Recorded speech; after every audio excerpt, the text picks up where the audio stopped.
Good evening. On behalf of the Baha'i Community of Bangalore, I extend a warm welcome to each one of you and thank you for joining in this evening's webinar, Engaging Men to be Promoters of the Equality of Sexes. Friends, as we all know, one of the challenges which humanity is facing today is the inequality between man and women. The fundamental principle of the Baha'i faith is man and women are equal in all respects. Equality is a spiritual and moral principle, and unless this is attained, the unification of planet is impossible.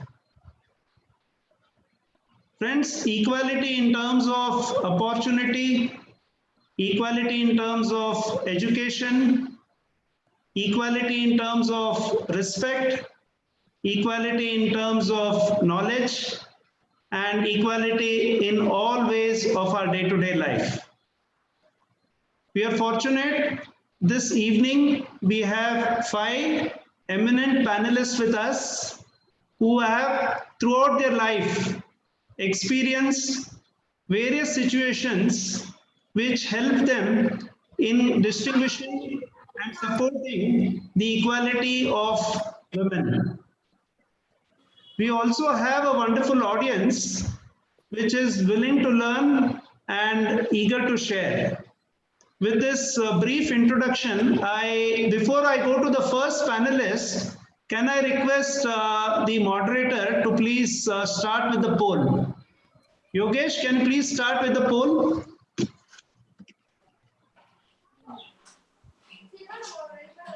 Okay, so the poll is on the screen. Yeah, Yogesh, please go ahead. All of us, we need to vote.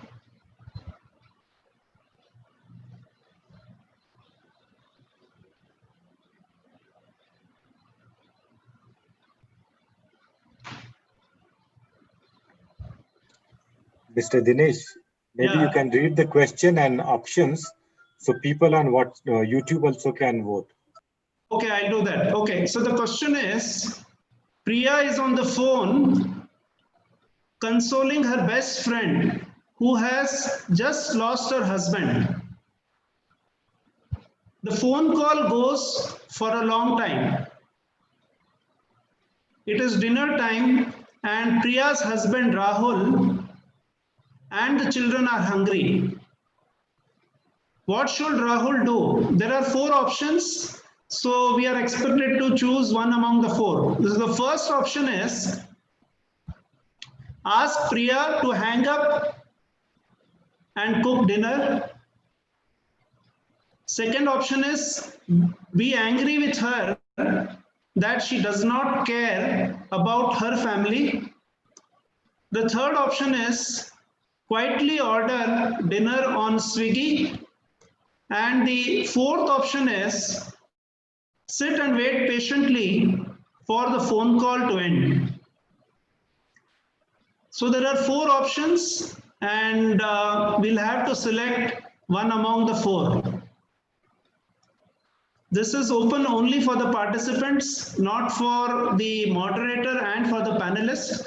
So all the participants on the Zoom are requested to please take part in the poll, and those who have logged in on the YouTube, you can share your comments on the comment section.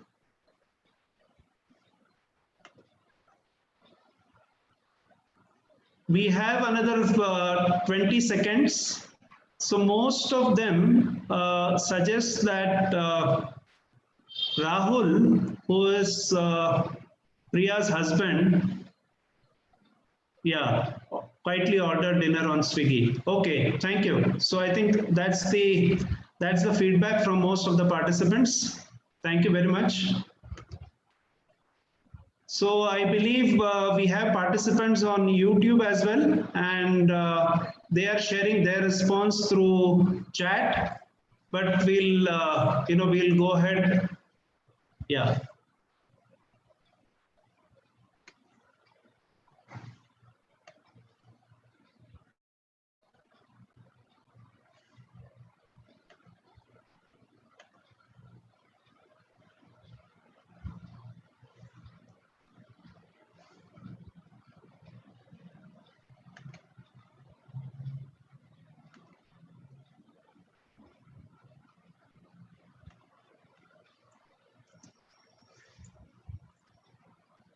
Okay, so we'll go to our first panelist, and we are extremely fortunate to have Anisha Padi with us. Anisha has been extremely passionate about women's rights and gender issues. So right from her childhood, she has been questioning the status quo that is prevailing in our society. And as she has grown, while she has studied, and during her project and research work as well, she was constantly trying to find out solutions to this. Anisha, is one of the few individuals who also advanced her passion through systematic studies after doing her MPhil from TISS, and then later pursued her higher studies from the University of Cambridge in gender studies. She is also an independent gender consultant and advises individuals and institutions when issues related to equality and women's rights crop up. Currently, she works with Common Purpose, and she is a program director managing the Asia Pacific. Friends, Common Purpose is a unique institution which provides capacity building and leadership training for the top managers of different companies across the globe, and most of these trainings impart the life skills which otherwise we are not fortunate to have. So some of these happen in different parts of the globe, and Anisha is currently involved in programs which are outside India. Some of these happen in collaboration with Google and the other Fortune 100 companies. So we are fortunate to have Anisha with us, and I hand over the session to Anisha and thank her for joining. Anisha, over to you, please. Thank you so much, Dinesh, and thank you for inviting me here today. I think first of all, I would say that I was very deeply disappointed that Rahul didn't know how to cook. He should be the one cooking and not waiting for Priya or order Swiggy, especially in the times of Corona when eating out is not that safe. So yeah, that should definitely have been one of the options. But good evening, everyone, and thank you so much for being here today. When Dinesh invited me for this session and told me what the topic was, I was initially very, very excited. But eventually I was filled with this cold dread because this is such an important issue, one, like Dinesh mentioned, I care very deeply about, but it's also one with so much depth and breadth that where does one really start from? You know, what all do you say? On one hand, I could go on and on, but on the other hand, I just wouldn't know what to say. So today I thought instead of giving solutions and PowerPoint presentations, I'll just touch upon certain mindsets and behaviors that every man has to be absolutely conscious of and work towards developing and changing. Everyone knows that we live in a patriarchal society. The system of patriarchy is built upon an unequal distribution of power, and men have more power than women. Now, the moment you say this, more often than not, men get very defensive. Oh, but we've also got a raw deal. We also suffer, etc. Yes, patriarchy as a system poses a disadvantage to both men and women. Men are supposed to be bread earners, while women are supposed to look after the house and cook, and as in Priya's example. Men are supposed to be masculine, women are supposed to be feminine. Men are supposed to be stoic and not express emotions, while women apparently cry all the time. But whether we admit it or not, the system is rigged in men's favor. And there are centuries and centuries of examples and evidence to support this. So I won't go into details of that. So really, the first step is do not get defensive. Learn to be comfortable with the uncomfortable. You are privileged as men. You are entitled. And acknowledging your privilege is something you absolutely have to do. There are things that you have and never will have to experience just because you're a man. In fact, all men, and sometimes women as well, are complicit at some point or the other in maintaining this gender equality, whether by doing something that is perceived harmless, like, Mama ji sends a sexist forward on WhatsApp and we laugh along, haha, so funny. But it could also be something more serious, like sexual assault, domestic violence. We are all complicit in that to some extent. So we have to start by accepting that. So first step, do not get defensive, which brings me to my second point. If you really, really want to be an ally, listen to the women in your life. Listen to understand. Don't listen to react. It's sort of linked to that whole defensive mode thing, trying to one-up the other is really a zero-sum game. So you have to keep an open mind, no matter how uncomfortable it makes you. So for example, when women talk about their experiences of hardship or abuse, don't make it about you. Don't say, oh, but men also have to go through it. Or, oh, but not all men are like that. I'm sure all the women who are here will agree with me that that's extremely infuriating. This also happens at work, and I'm sure my other learned colleagues who are there on the panel will probably touch upon this. At work, men often automatically assume that they know more. So they don't really listen to what their female colleague is saying, but they are only pretending to listen so they can say something in response to sound smarter. We have to stop doing that. You are not better because you're a man, just as I'm not better because I'm a woman. Thirdly, the language that we use really, really matters. In my opinion, language is one of the most powerful things that we have. Language is power because that's how we learn, that's how we pass on, that's how we build generation after generation. What I really liked about the title of today's session is that it said, engage men to be promoters of gender equality and not how men can help to promote gender equality.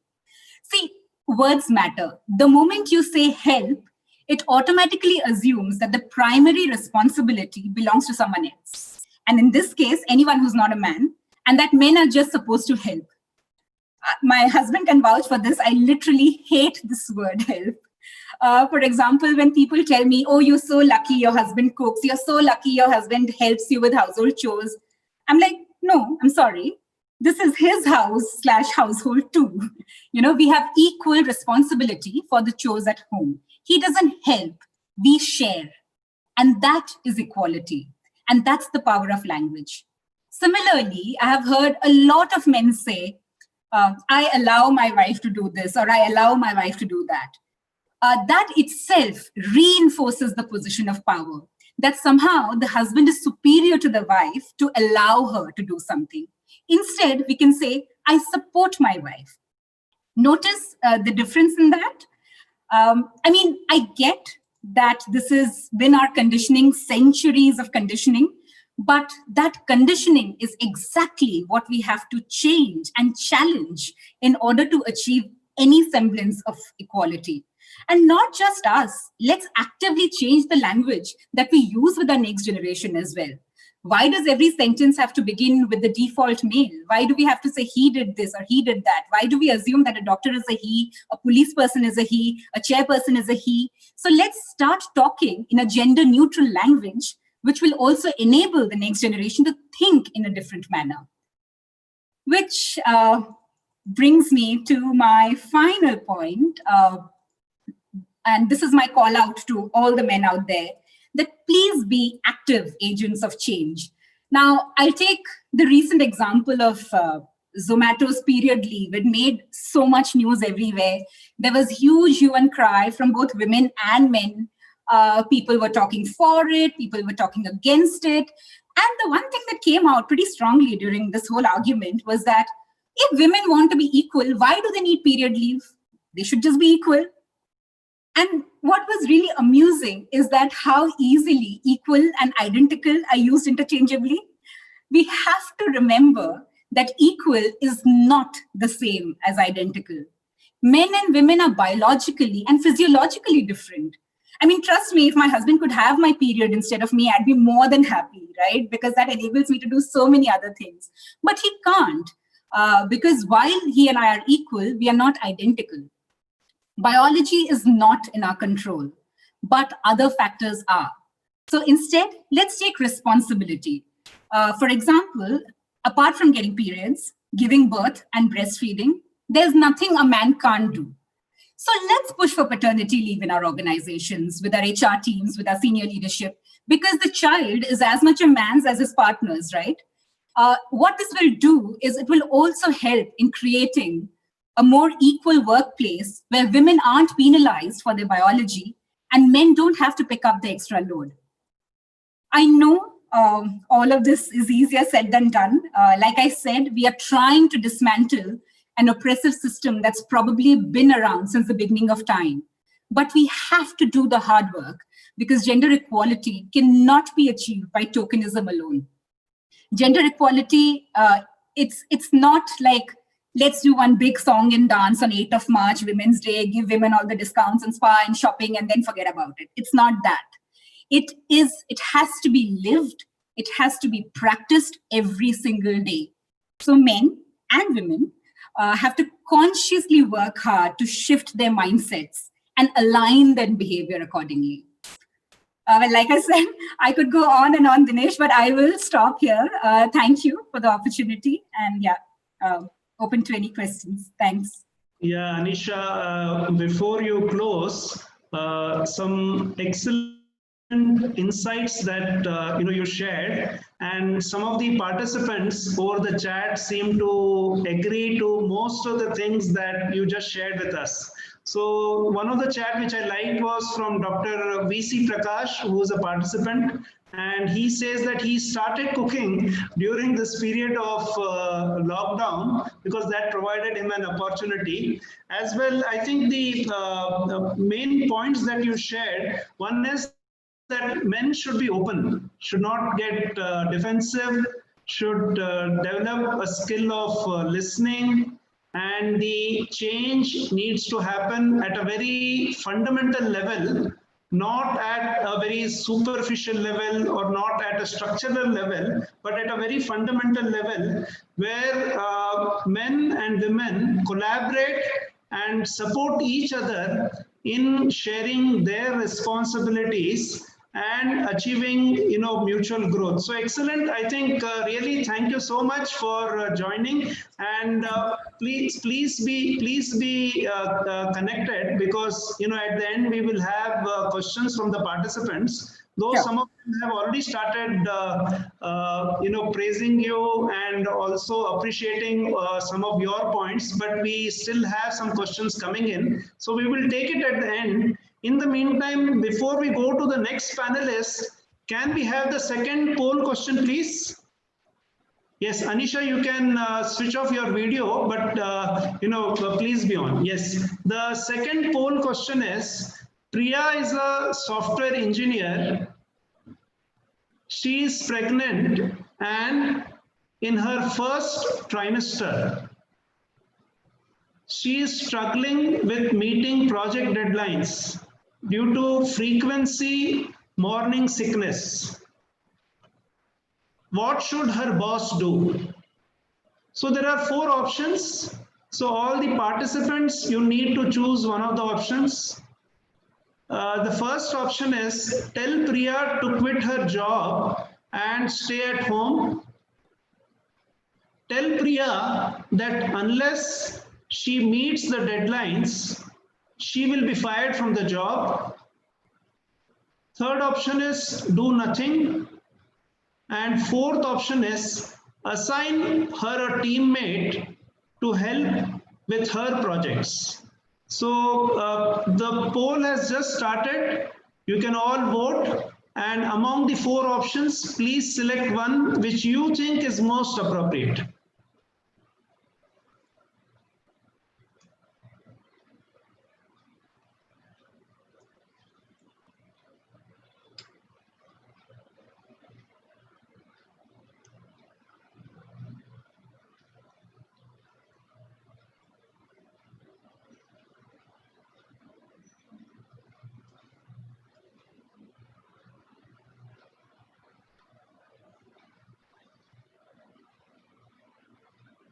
So this looks to be a real, incident. Maybe it could happen in any of the IT companies, and we all need to give a thought to this. So most of the participants are suggesting that her supervisor needs to assign a teammate to help Priya complete her projects.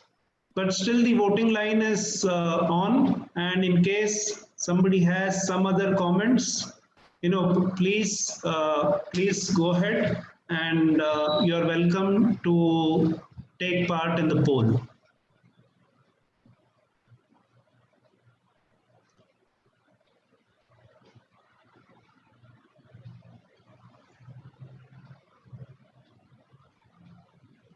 In the meantime, I request the participants to please post your questions for Anisha. We will take it in the end. And I see a lot of positive feedback coming in. Most of you seem to be agreeing with the thoughts that Anisha has just shared. But in case you have questions or clarification, please feel free to raise that so that we can take it at the end.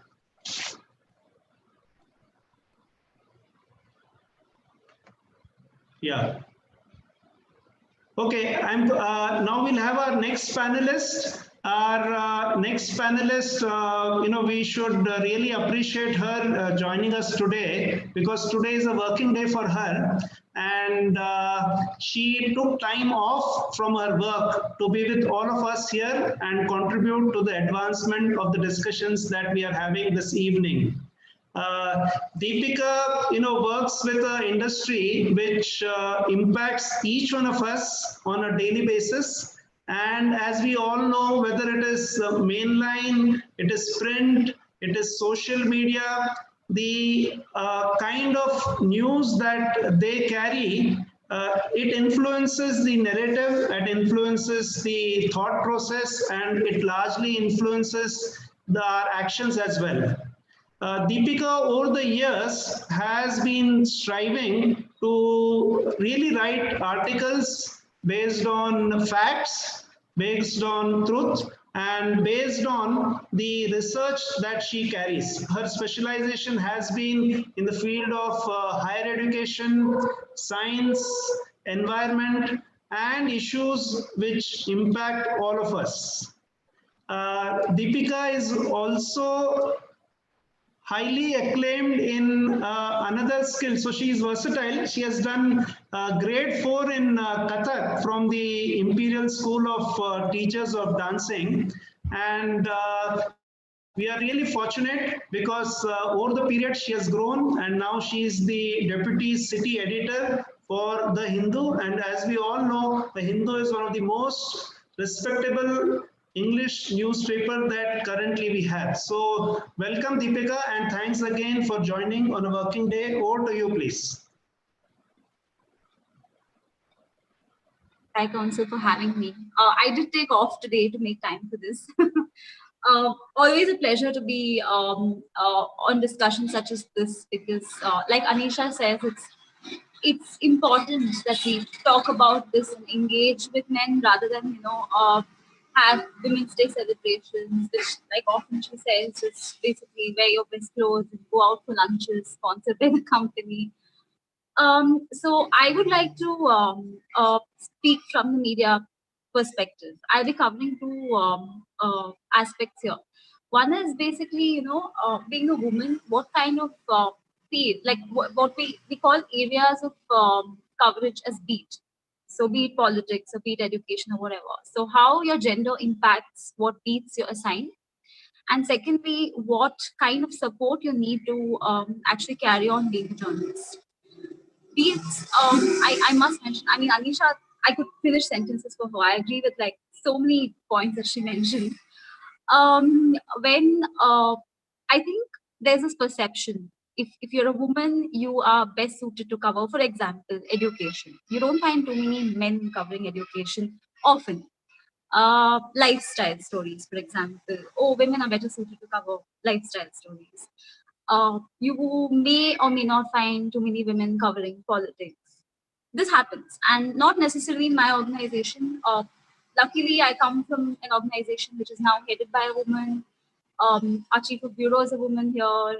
The city team is run by women. So it's not so much a problem here, but there are instances where, I felt that probably gender is an issue. For example, a few years ago, I don't remember the year, there were riots in one part of Bengaluru. And I was on night shift that day. And who was on night shift usually covers whatever happens post a certain period of time. And there were, it may have come from a good place, but there were actually discussions about whether it's safe to send a girl to a riot hit area at, after dark. And I think this also stems from the kind of discussions that happen at home, right? I mean, not necessarily in my house, but a lot of people, my parents have had to answer these questions to people, how did you let her pick up a field, which is basically staying out at whatever time, going at like odd hours, coming back at midnight. She doesn't go to an office and come. She's like out in the field. So I think it comes from that part of discussion that a lot of, I get these questions even 10 years down after having started journalism. The second aspect is basically, like she mentioned, family support.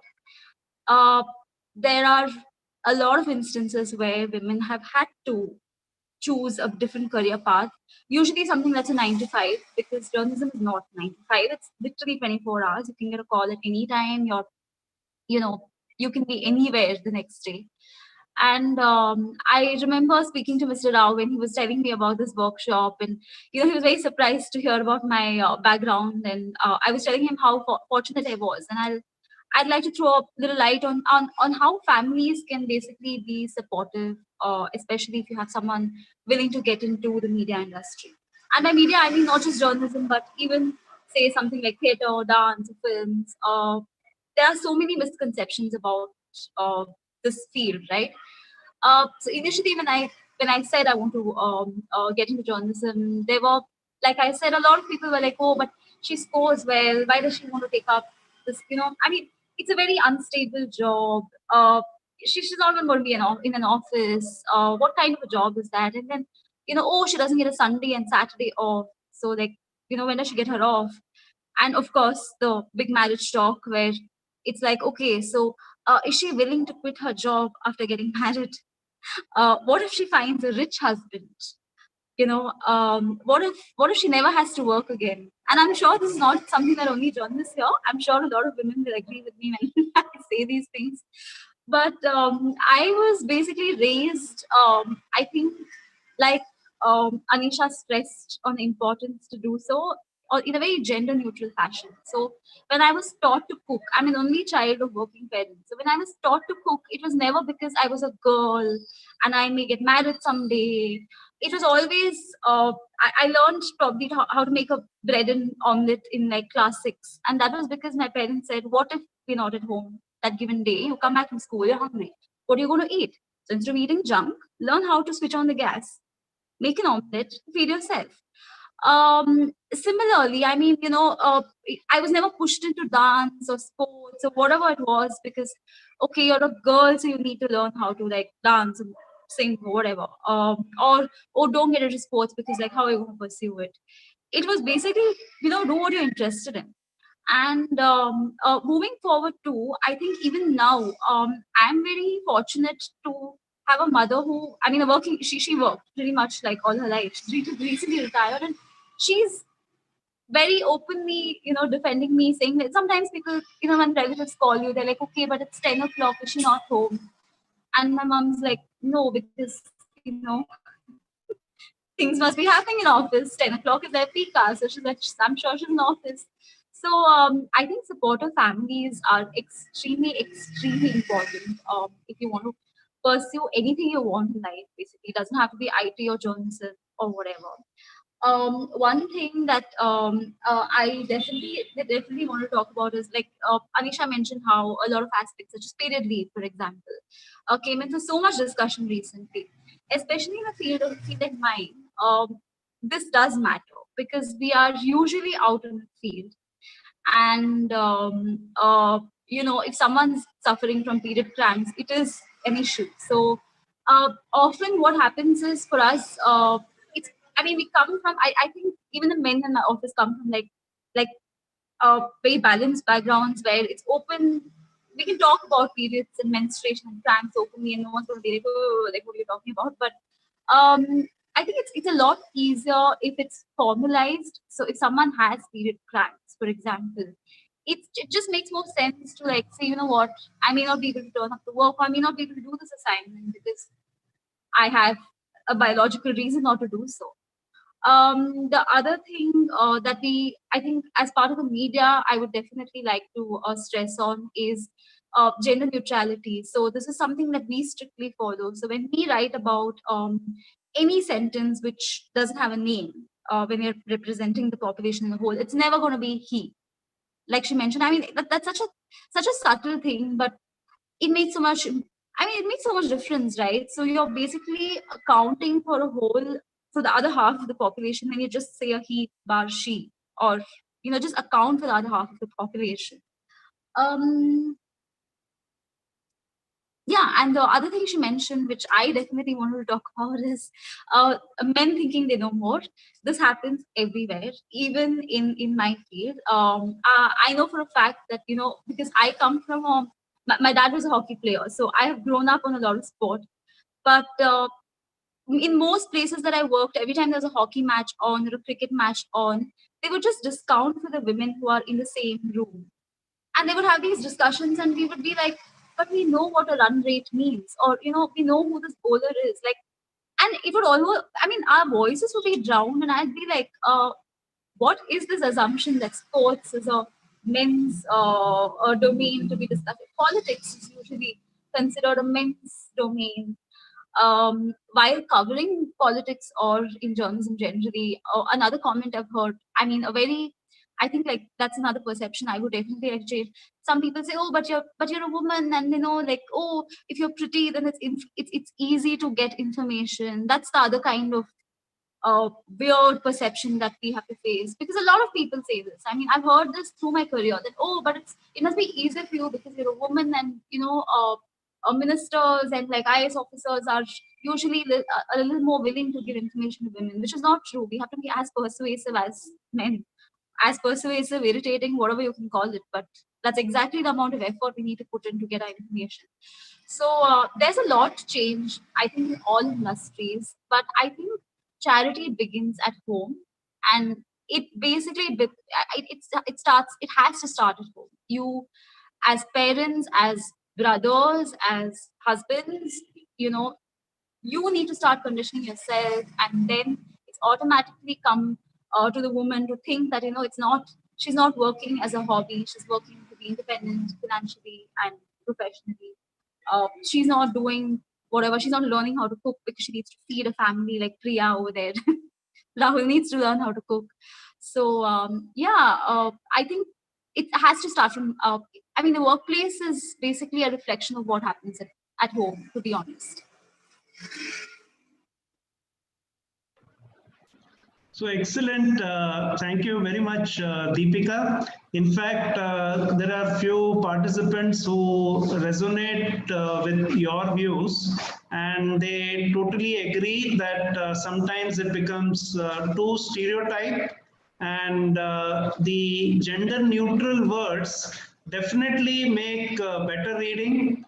In terms of family support, I think what you mentioned, it's extremely important for a girl child and for a woman to balance both her family life and her career as well, and both cannot be looked at in isolation. So one of the feedback that is coming is that you need to have an integrated approach, which is extremely good.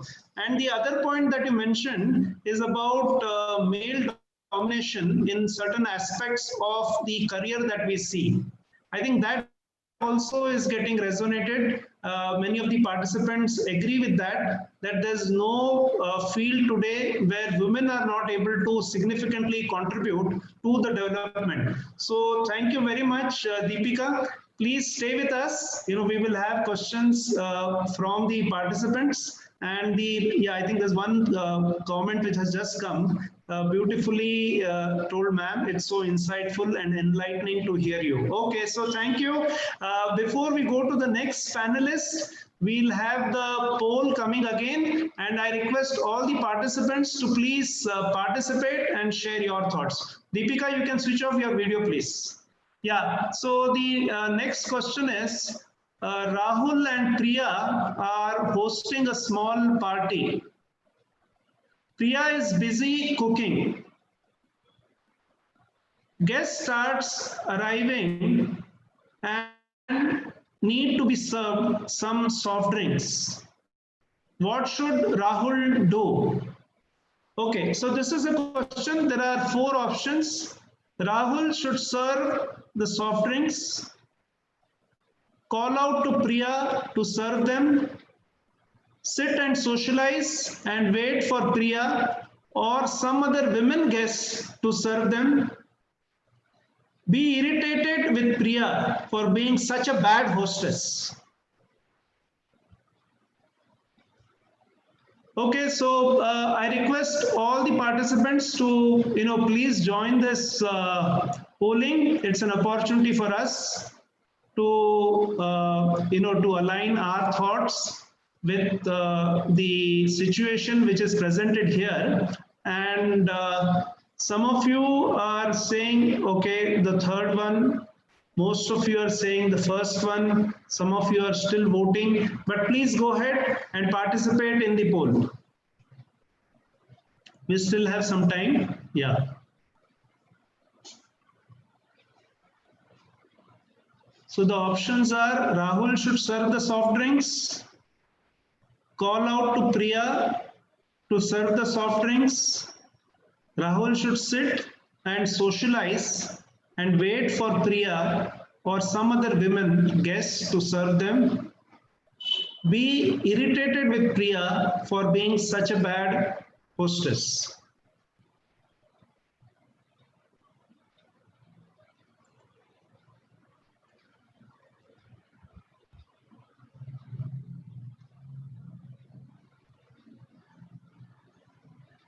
Okay, I think most of you agree that Rahul should serve the soft drinks to all the guests, those who have already arrived. Thank you for participating in the poll. We'll go to the next panelist. And the next panelist is an assistant professor with Christ University. We are all aware about Christ University, one of the oldest universities in Bangalore. So Nabil, after completing his master's in engineering and later PhD from United States, also pursued his postdoctoral studies almost for 18 months with the Department of Transportation in Florida, and he did extensive research mainly in the civil engineering space, which he's sharing now with the students here at the Christ University.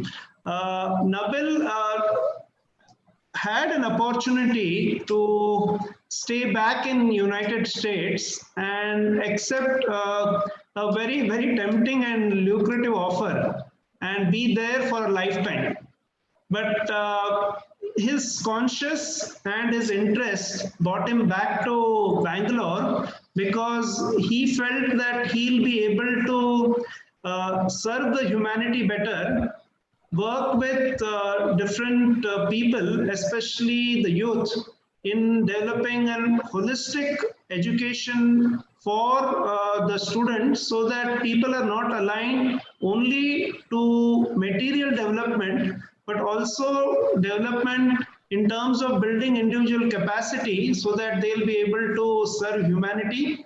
Nabil also spends his time, energy, knowledge in conducting voluntary services as a collaborator, tutor, facilitator. He is also the member of one of the administrative institutions, the local spiritual assembly of the Baha'is of Bangalore, which administers the affairs of the Bangalore community, and he shares his time with them.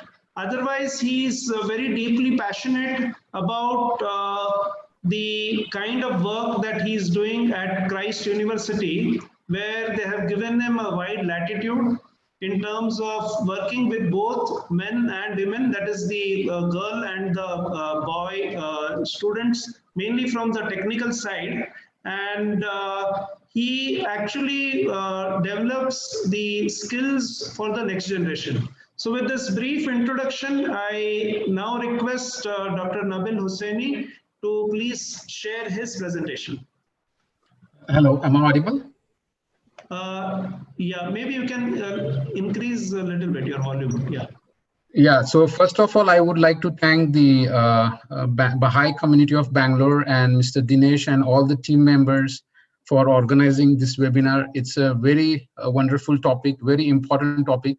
And I also thank all the other panelists and the panelists just now who presented very good insights. So I have prepared a small presentation, which I will be sharing my screen. I hope the screen is visible, my presentation. Yeah, so can you make it on a full screen mode, the PowerPoint? Sure. It's now, yeah. So yeah, so the topic that I have chosen for my presentation is equality of men and women, a new reality. So I will be presenting this content in today's presentation. I'll be talking about equality of men and women, unity and equality in family, equality in education and training, contribution of women to peace, and some concluding remarks in the end. So before I continue with my presentation, for all the participants, I would like to tell that all the content that I have prepared is from Baha'i writings. At the end of my presentation, I will share the link from where I got all these contents. So for your benefit, if you would like to get more insights, if you would like to get more idea about this topic, you can always access the link and you'll get more information there. So yeah, so first, I think the topic is very crucial and very important. And as you can see on this slide, a beautiful bird is visible. I hope everybody can see this beautiful, strong eagle that is flying high in the air. Yeah. The question is very simple. How is this eagle flying? How did it go so high? The answer is very obvious, because of its two wings. And look at those two wings. They are not weak. They are two strong wings. It's not only one strong wing. Remember, there are two strong wings. Now, if you look at humanity and if you compare humanity to this eagle, we can consider men and women as these two wings. And if the humanity has to reach the heights of its real attainment, I'll just explain what is this real attainment. But before that, if it really the humanity has to go higher and higher and higher, very high, how it can go? It is only with the strength of men and women. Now imagine the eagle can never take the flight if one wing is weak. We should always remember that. Both the wings have to be equally strong so that it can go higher. The height, remember the height. Similarly, the height of real attainment for humanity is possible only if men and women are strong. Now remember, this real attainment is what? Real attainment is not necessarily only physical development. It is not necessarily only material developments that we see beautifully happening. But it is the spiritual development in the society. It is the moral development in the society, because that's the real purpose of man being on earth.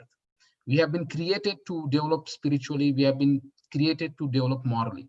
And this is possible only if men and women are equal and if they're strong. So yeah, so next, again, there's another slide over here. You can see, and few of the panelists have already explained beautifully, like it's no more only about man. It's not only about strength, and it's not only about force. We are looking at a different era now. We are looking at a different era which is of spiritual qualities, era which is of love, era which is of service. I know past era, men were dominating because of force, because of aggressive qualities. That's how the era was. But now we are shifting towards an era where we give more importance to mental alertness, we give importance to intuition, we give importance to spiritual qualities, love, service. I have presented many images here on my slide. You can see these are all different beautiful qualities and quotations which we need to work on. Not only one person, both men and women together, we need to work on these qualities so that we can make a beautiful society, we can make a beautiful world. So if you see, no more there is only is masculine. We don't look at masculine. We don't look at strength anymore. Strength is losing its force. What we are looking at balance of strength. We are looking at balance of masculine and feminine ideas. Remember, women are strong in these qualities. Women are, for example, look at your mother. Mother is always caring. Mother is always protective. Mother is always loving. So this quality starts from women. So we need to strengthen the woman if we want to see the society developing spiritually. Yeah. So how can we bring unity and equality in the family? It will always, remember, it will always start from an individual.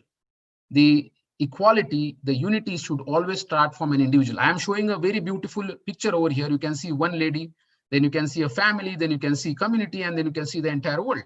So the process is like that. Individual needs to be changed. Individual needs to be transformed. Then comes the family, then comes the society, and then the entire world. But how an individual can get transformed himself? It is only through the effort of the mother and the father in the family. When the mother and the father educate their children, when the mother and father train their children, when the mother and father give the right spiritual qualities at the very young age, that's how we can see things changing individually. And then in the family, we can see a lot of change. And then we can see the society. And then on large, we can see the world becoming a wonderful place. So remember, it starts at an individual level. And it is equally important that we should know that both father and mother play a role in educating their children, both girl child and the boy child. So unity and equality in family starts from individual, then goes to the family, then goes to the societies and the communities, and then the world. Next is equality in education and training. This is actually very critical, and already some of our panelists have mentioned about this. Education should not be biased. Curriculum should not be biased. We need to develop the skills of the women. We need to develop the skills of the girl child. And why are we doing that? Or why should we do that? So that they can compete, they can give their best in all the sectors. And you will come to know in next slide why we need to equip our girl child, why we need to equip women with the best skills, because they will be the game changers. They will eventually bring peace on earth. That you will come to know in the next slide. But what is important over here is we need to give emphasis on the education of girl child, and we should not be biased with the curriculum also. Equality in the curriculum should be there. And remember, always we know mother is the first educator. Mother is the first educator. It doesn't matter whether it's a boy child or a girl child. The first education for the child will come from mother. And if the mother is not educated, what will happen to the future? Definitely, we will all know that the future, it's difficult. It's difficult, correct? So we need to educate the girl child. In fact, they say if you have the resources to take care of your girl child over the boy child, you do that, because we know that the girl child will be the future educators. So we need to give emphasis on the education of the girl child. That is very important. And Baha'u'llah himself, the prophet founder of Baha'i faith, has promulgated the adoption of the same course of education for man and woman, making clear that daughters and sons must follow the same curriculum of the study, thereby promoting unity of the sexes. So this is basically why we want to give them the best skills for what? Now you will come to know in the next slides. So this is the main goal, why we want to give them the best skills and why we want women to be in all the sectors, because ultimately women will be the main force for bringing peace on earth. Because sometime back I told women have all those qualities which is required for bringing peace. They are more caring, they are more loving, they are more protective. Men with the masculine power always want to go for war, always want to fight. Women with more spiritual qualities, they will always think about protection. They will always think about care. They will always think about love. So when we talk about all the sectors, all the powerful sectors, we need women up there. We need women to take charge of those sectors so that it will be for sure that warfare will be abolished and there will be peace on mankind. So women's role in bringing peace is very critical. But how are we going to do that? We need to focus on equality. We need to focus on their education. We need to equip them with the best skills. Women, we need to equip them with the best skills. So this is very critical. Some concluding remarks I have, just conclude quickly. Equality of sexes is imperative for humanity attaining real heights of glory. If we want that bird to go higher and higher, if the humanity has to go higher and higher and higher, spiritual heights, we are not talking about only material here, not only physical, what we see outside. We are talking about spiritual, we are talking about moral-based society. We are talking about society which is just, which is society which is caring for each other, society which has a lot of love for each other. We need to have, is imperative. Equality of sexes is imperative if we want to attain that real glory, height of glory. New era is a balance of masculine and feminine elements of civilization. The old era where there was strength, where there was power, force, that era is over. We are trying to, I'm not trying to be biased, but what I'm trying to say is we need balance. We need masculine and feminine elements. It's not only strength, we need qualities, we need virtues, we need spiritual qualities. Women are strong with those qualities. They are more patient, they are more caring, they are more protective. We all know mothers are so much protective. They will take care of their child no matter what. So these are all important qualities. The principle of equality of sexes and its implementation at individual, family, and the community life. It is very important. It has to start at an individual. It would start from one person. It should start from one person. So how are we going to do that? Both father and mother need to start from the beginning, put the spiritual qualities in their children, train them in that aspect so that they grow spiritually, not only materially and physically. Equality in education and curriculum. Equality in education and curriculum. This is very important. If I am biased with my education and curriculum, women will not be skilled. And if women are not skilled, they cannot contribute to the next point, which is to bring the peace, abolish the warfare among the mankind. If we want women to play a contribution towards abolishment of war, we need to equip these women with skills. And how we are going to do that? We have to give equality in education and curriculum.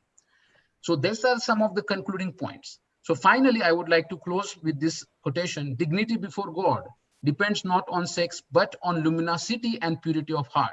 Human virtues belong equally to all. From Baha'i writings. Remember, in presence of God, there is no women and men. In the presence of God, there is only devoted soul. God will only look at a devoted soul. God will never differentiate us based on sex, whether you are male or female. Only a pure heart, only a devoted soul can enter his presence. We need to really understand that. And this is we need to all work. We need to all work together to really and see how there can be spirituality, there can be a spiritual society, not only material and physical society that we see today outside. So this is one of the points I feel, from the quotation. Yeah, so that's it. Thank you very much. If you want more information, I will be sharing the link from where I got this contents. You will get more information on that link. I'll be putting in the chat box. Yes, sir. Thank you, sir. Thank you. Thank you very much, Dr. Nabil. In fact, it was very insightful. And the way you related a girl child education to universal peace was, very, very interesting. I think none of us, we realize that educating a girl child can also help in advancing peace, which we are all struggling. The other point which I think most of the participants seem to agree is that women is already equal in terms of capacity of a man, and it is just the circumstances which don't allow her to display or use her capacity. The other aspect, the other comment which came is the human soul doesn't have any sex.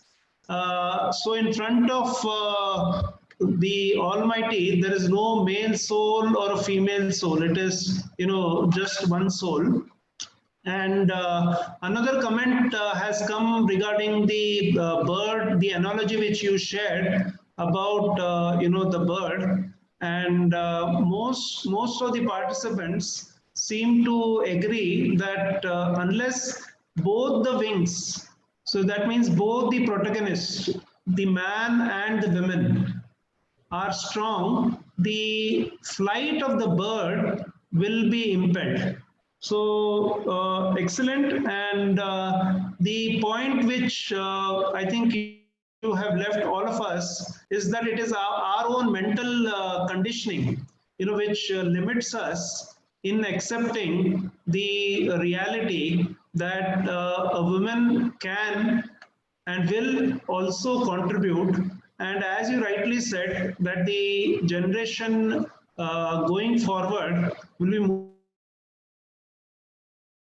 more conscious in ensuring and recognizing that the mother is the first educator of the child, and every aspect we should ensure that they get the equal opportunity. So thank you very much. Excellent. And please continue to be in the webinar because we may have questions for you. In the meantime, I request Yogesh to please put up the next poll question for all the participants. Yes. Okay, so this is for the participants, please participate. So the first question is, Rahul and Priya go to see a movie. They love popcorn and Coke. In the interval, who should go to buy? So there are 4 options. The first option is Rahul should go because he should handle all the money matters in the house. Second option is Priya should go because she is responsible for all the food related items at home and outside. Third option is Rahul should go because Priya does all the work at home. And the fourth option is Priya should go because women must always serve men. So there are 4 options. Please participate in the poll. And those who are on the YouTube, they have been posting some comments because they are not able to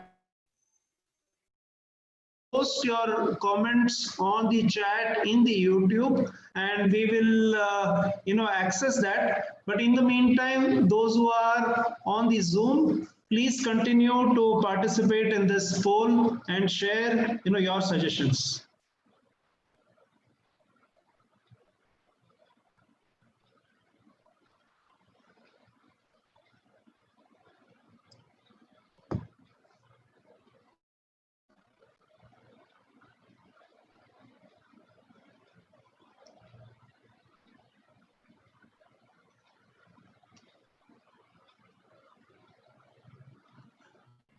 I think the participants seem to agree with the third option, but some of the participants also feel the second option and the first option are also viable.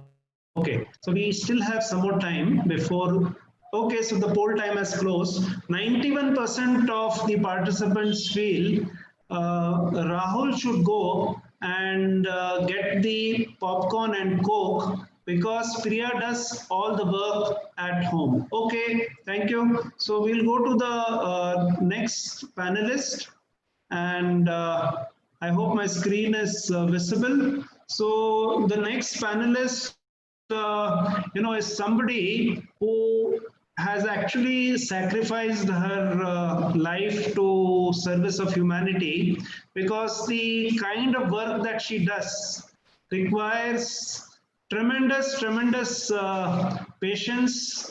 It requires wisdom, it requires courage, and it requires an innate understanding of the situation, especially when a woman undergoes a very challenging situation.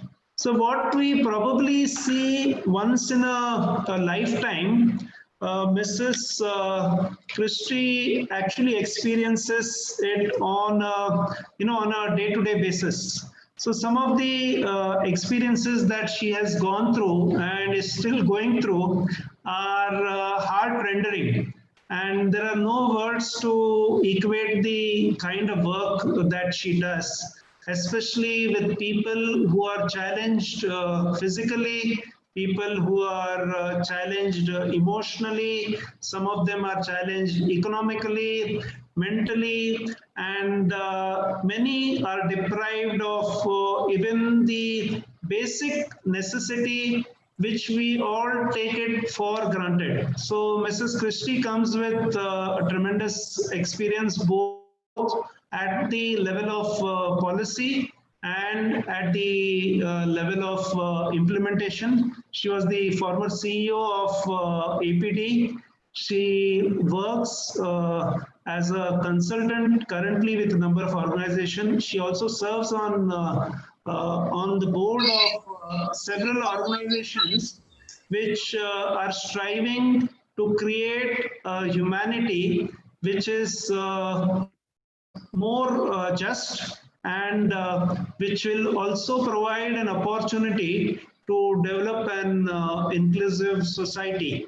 So our wishes are there for her that she continues this service for a much longer time and help all those who come in her path and also reduce the pain that people experience. So, Mrs. Christie, with this brief introduction, I hand it over to you and request you to please share your thoughts.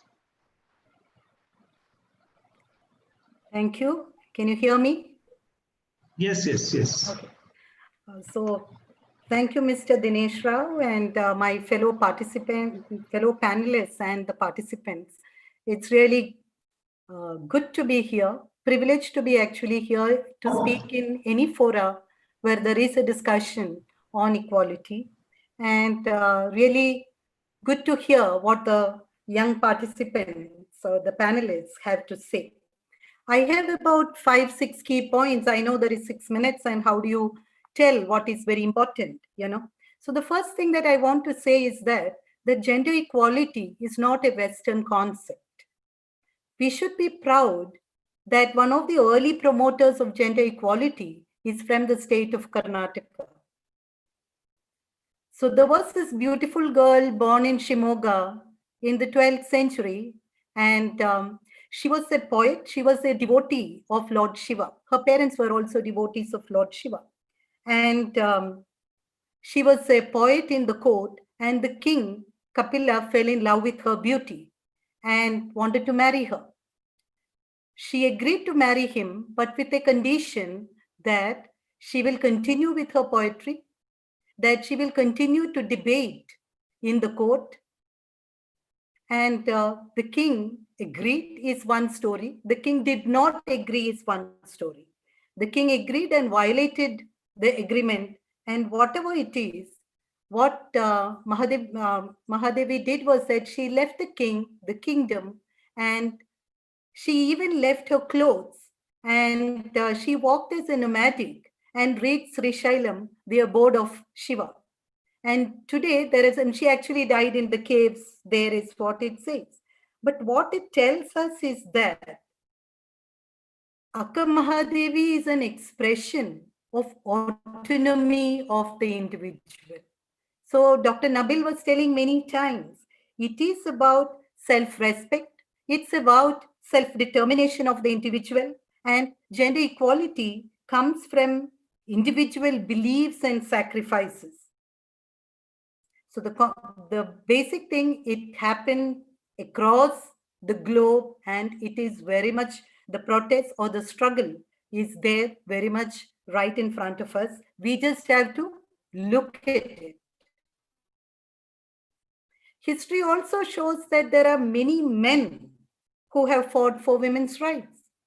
We have Dr. Rajaram Mohan Roy, who fought against sati, which is a harmful traditional practice. It's really good. Women today do not have to jump into the flames and sacrifice her life. But does it end there? What happens to widows in today's society?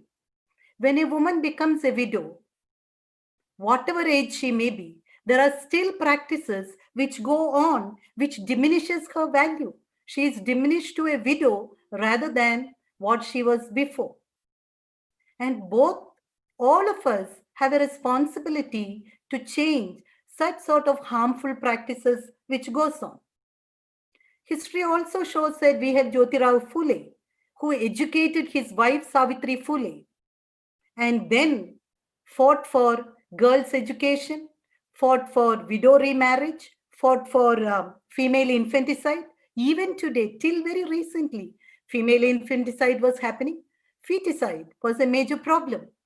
Do we all keep quiet because this all happens in families? Because this does not happen outside of the families. So, gender equality starts at home if we take a very clear position that we will do things to change. Most important for all of us is Dr. B.R. Ambedkar, the architect of the Indian Constitution. Despite big opposition from the parliament, from the conservative members of the parliament, he stood his ground to allow broadening of the freedom of the individuals. And so today the Constitution of India guarantees equality of human rights to every person, every human being. It's not about man, it's not about woman. I think we should really relook at it. People are diverse. I was reading somewhere, gender can be even disaggregated into 53 areas of gender. It is not just, my destiny, my biology is not my destiny. That is what Akka Mahadevi has also shown. So people are born with, whatever sex they are born in, you choose your gender also. That opportunity is there. And gender is more larger, and we should start respecting the diversity a person comes with. It is not the sexual orientation, it's not the sexuality, whether it is a woman or man. The equality of human rights is most important. And that is what has to be taught to the children. Right from the day they are born, right from the day they are even conceived, the thinking that we do not know what sort of the person is going to be, the child is going to be, but let us talk about equality of human rights. Now, whose responsibility is to ensure, to respect, promote, and fulfill the human rights of every person? The UN declarations are there because as a country, we signed the declarations, the UN Declaration of Human Rights. Let's talk about that. The states are responsible for actually ensuring that. Now, who is the state? The state consists of different machineries, and all of us are part of that. So we have to work together. We also say not only the state, but all duty bearers. So who is the duty bearer? Everybody has rights, but all of us are also duty bearers with our different roles, as Deepika was talking about her mother. So mother is there to protect, ensure, respect, protect, and fulfill the rights of the person. Teachers, leaders of organizations. So it is not only the government. In our role as a duty bearer, everyone has the responsibility to promote and respect the human rights of people. Now, if you look at the definition of gender equality, the definition acknowledges that people are diverse. There are diverse groups of people in this world. The interests and needs of people are very different. However, everybody should have equal opportunities, and equal rights, responsibilities, and opportunities. Because somebody is a person living with HIV, because somebody is a person with disability, because somebody is a transgender person, because somebody is, having some other forms of any forms of sexual orientation, we cannot deny. So gender equality is about ensuring equality of rights, opportunities, and whatever is the outcome of development has to be enjoyed by the people. So rights is also about enjoyment of the rights. It is, Anisha was talking about, we allowed you to, do these things. The autonomy is important. Equally important is that people have their rights, and it's a human rights issue. Again, underline what we want to say is that the definition says equality between women and men is seen both as a human rights issue and is a precondition for or an indicator for sustainable development. So yes, like the wings of the eagle, the sustainable development has to happen when every human being's rights are respected and everybody has equal opportunities. Now then, why is it seen that gender equality is a women's issue? Now, what are the strategies actually to ensure there is gender equality in this world? We said about a lot of things. I liked Anisha's 10 steps, which is being told to the men around. All that is good. But globally, there are two major strategies for gender equality. One is about, I like the scale, which I think Mr. Dinesh is the scale. The scale has to be equal. The wings has to be equal. So gender equity is the process where there are prioritized programs through positive discrimination, through positive schemes given to people who are deprived. History of discrimination, violence, exploitation, rape. I have to tell this story about when I was talking to, and that day during the COVID times, the number of women who are on the streets, the number of women who are thrown out without a place to go. And we are running helter-skelter to find a shelter for the person. Where will we find them? Which police will help us? Is 181 working? There are, the deprivations to a woman, which happens especially during COVID times. We need to think about such situations and considering the deprivations of women in every sector. If you look at UN Women, I'll come to that later also, women are on the not anywhere near the equal scale. So the gender equity programming is about prioritizing women and girls program. That is why whether you look at the Beijing Platform of Action or SDG Goal 5, Goal 5 says gender equality, empowerment of women and girls, because the approach that they're using there is one of gender equity. The second methodology is gender mainstreaming. This is again a word a lot of people have heard. People get tired of the word. What is this gender mainstreaming? Gender mainstreaming is not about just putting a woman into every program and says we have mainstreamed women. Gender mainstreaming is about analyzing the laws, the policies, the structure, the systems which exist and see what is the barrier to women's inclusion or barrier to inclusion of any group of person and to become equal. So analyzing the barriers and tearing the barriers is what is expected in gender mainstreaming programs. Some of us come from organizations which allowed us to do that 20, 25 years back. And some of us have struggled that, looked at the organization and said, this is not, and I heard about, I also was reading about some ATO's period, holiday. Some of us got it 6-day extra holiday way back in 2000, and it did not come because we had to challenge the mainstream thinking that the mainstream thinking is for certain group of people. Everything else is seen as special provisions for people. It's not a special provision.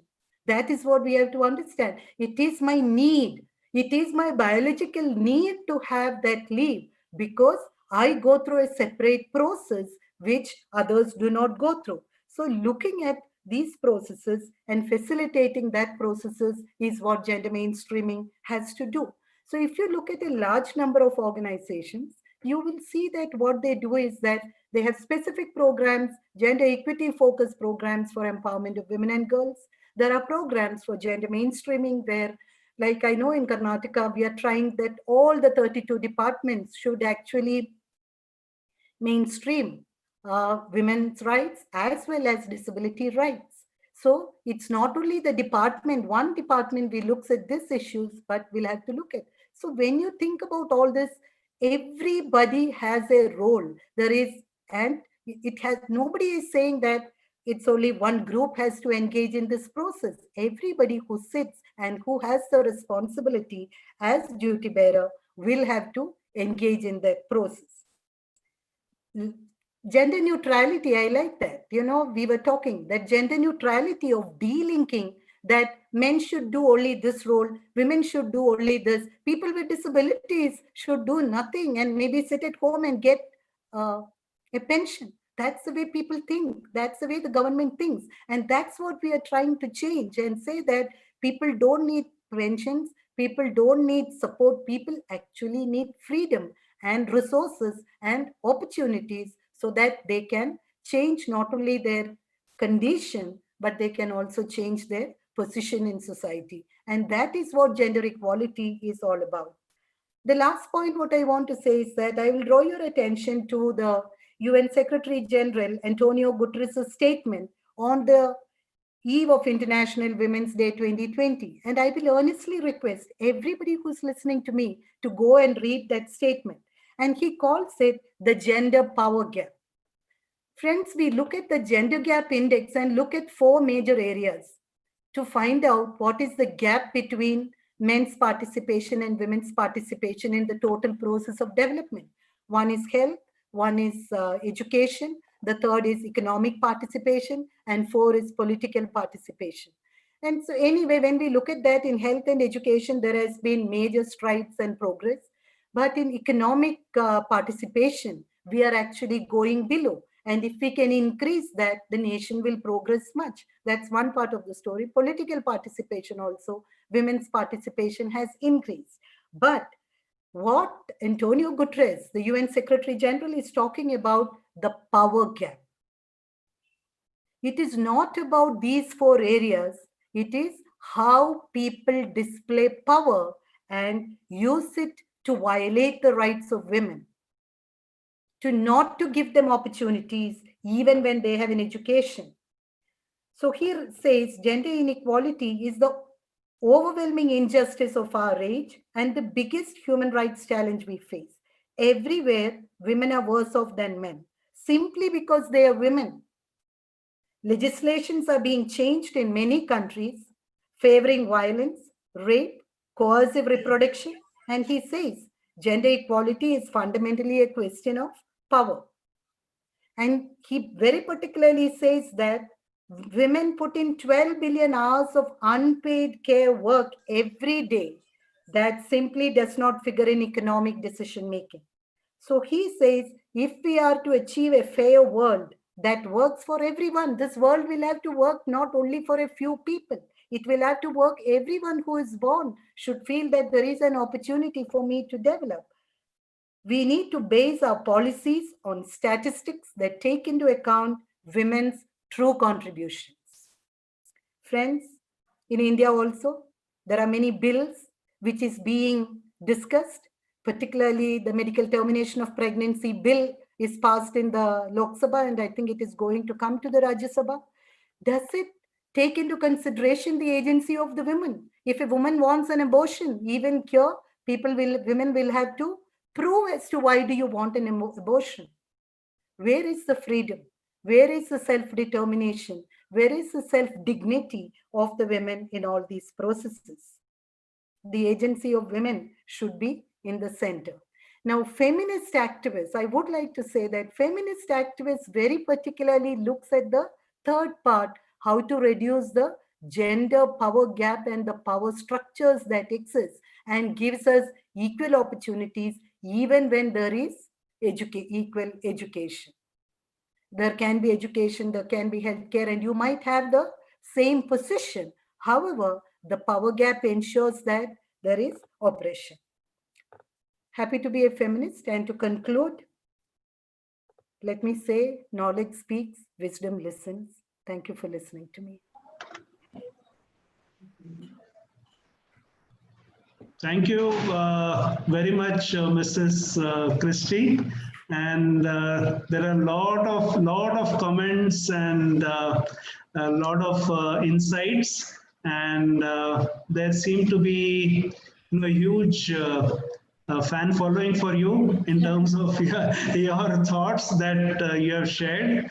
and all of them seem to be aligning to the thoughts that you have shared, more from an historical standpoint, more from how that we need to be aligned, we need to be knowledgeable in terms of our own constitution, more in terms of how from simple things at our own family level, if we can start implementing that, how that will change our thoughts, how that will change our action, and how that will impact the society, and also in terms of the priorities that we need to have and the positive discrimination. So excellent. I will not be able to read the all the points that are coming in the chat, but they are still coming in. But really, we are grateful to you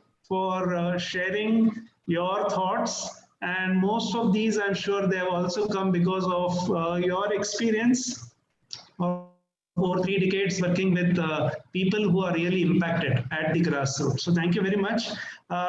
Just in the interest of time, we will not have the next poll, but we will go to the next presenter. And I also see there are a few hands which the participants have raised. I request please put your point or your question on the chat box. The last few minutes we will go to questions for the panelists. I know we are behind schedule, but we'll try to accommodate as many questions as possible. So we'll go to our next panelist, and our next panelist comes with more than 2 decades of experience on the IT and the IT services side. He currently works as a campus manager with Wipro. Prior to Wipro, Binoy used to work with Dell and another leading IT services company. And he has a strong belief that if we are able to develop the human capital, we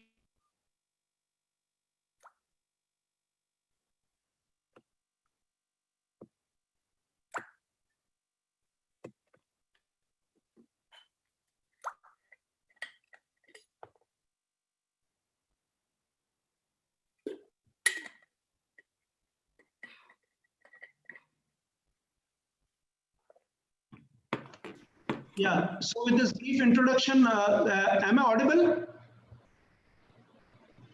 Yes. Yes, audible. Yeah, I'm sorry. So our next panelist is somebody who has been working with the young professionals for over 2 decades. So currently he's a campus manager with Wipro. Prior to Wipro, Binoy worked with Dell and another leading IT services company. Binoy believes in building capacity of youth who are able to contribute not only to the development of the organizations where they are serving at this point of time, but also grow individually and professionally so that they are able to create an inclusive and progressive society. So with this brief introduction, I now hand over the session to Binoy. Binoy, your thoughts, please.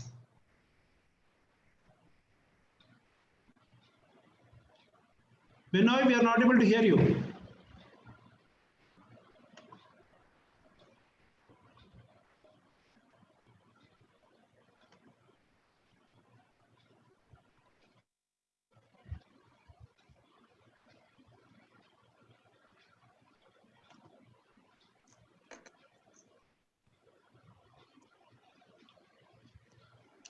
Dinesh, can you hear me now? Yes, loud and clear. Please go ahead. Please go ahead. Yes. I think there's a problem.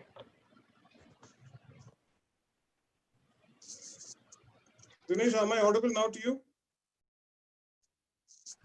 Yes, loud and clear. Binoy, please go ahead. Yeah. Sorry.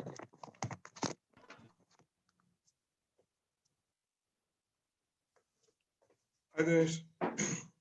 Sure. Thanks, Dinesh, for this opportunity. I think I was listening to all the panels so far, and it's good that I got a chance to, in the last because it gave me a real insight about this entire activity, because I will be talking from a very surface point of view, because I think all the panels have already spoken from a very scientific point of view about this gender equality or gender neutrality.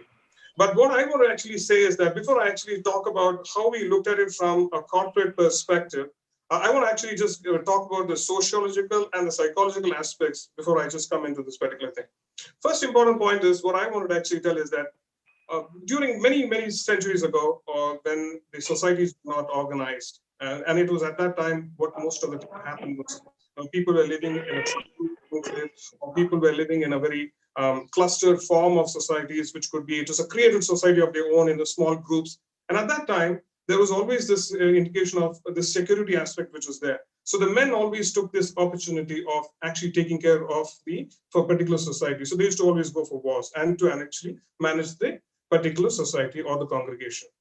And so what happened, the women actually took the most important aspect of taking care of the families and maintaining the families. And that's how the civilizations formed, and eventually we moved on to what we are actually today. And as the societies became more organized, and as the societies eventually started to get formed and became more structured, and then is when I think the revolution started. So let's go to the next revolution, that was the agricultural revolution. And if you see the agricultural revolution, the participant of the women force was actually equal at that time. And where actually, as soon as the agricultural revolution was over, or agricultural revolution actually matured, and then the industrial revolution happened, it is there that the women workforce or the women participating in the economy or in the economic productivity actually came down. It was not much. The reason could be many, because I think it could have been because after the particular world wars is when the industrial revolution actually happened. And during that particular time, the women actually had to actually take care of a lot of other things, specifically with the society, or to maintain society, or to take care of a lot of other things that was in terms of manage the destruction. Now, after the industrial revolution happened, and if you actually see the industrial revolution, the policies or the structures that were set, it was so structured, it was only male dependent.